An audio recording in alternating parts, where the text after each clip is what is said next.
les retours des éducatrices, des fois quand on se posait des questions, c'était ouais, ça va vite dans sa tête. Les retours des gens autour de moi disaient non mais ta fille elle est quand même vachement spéciale, elle est assez atypique. Elle a des réflexions quand même assez étranges. Mais comme c'est ma fille, et que je fonctionne un peu comme ça, je le voyais pas forcément, les cordonniers les plus mal chaussés, n'est-ce pas? Donc je me suis dit ouais, peut-être ça va vite. Est-ce qu'elle aurait un haut potentiel et du coup ça la mettrait en difficulté émotionnelle pour plein de choses.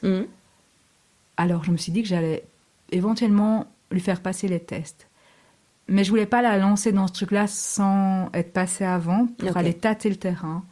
Donc je me suis dit, moi je vais faire les tests pour moi, pour voir comment c'est, puis si c'est ok que je la lance dans ces démarches-là.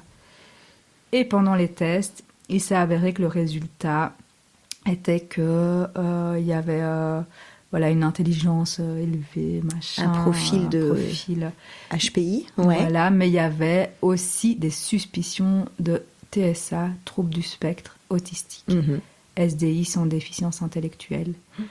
Et puis là, c'est un peu comme quand tu vas chez le docteur, tu dis bonjour, j'ai mal à la gorge, et puis tu te sors de là, et puis en fait, t'as un plâtre au pied, quoi. Voilà.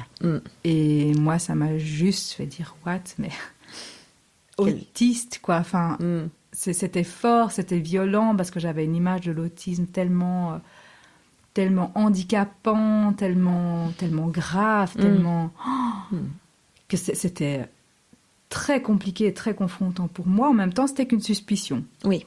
Mais alors moi, vivre avec une suspicion, c'était pas possible. Ouais. Donc il a fallu que j'aille plus loin et que je prenne mon courage à deux mains, parce que j'étais déjà épuisée des tests pour le QI intellectuel. Oui.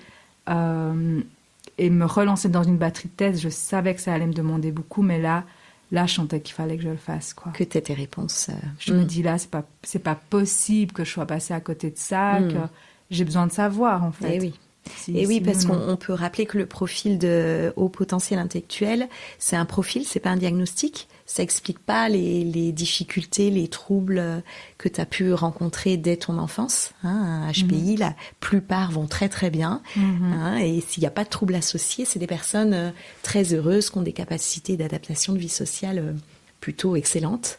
Et que là, il fallait creuser sur tout ce qui posait question derrière. Donc, merci beaucoup pour ton témoignage, ton parcours.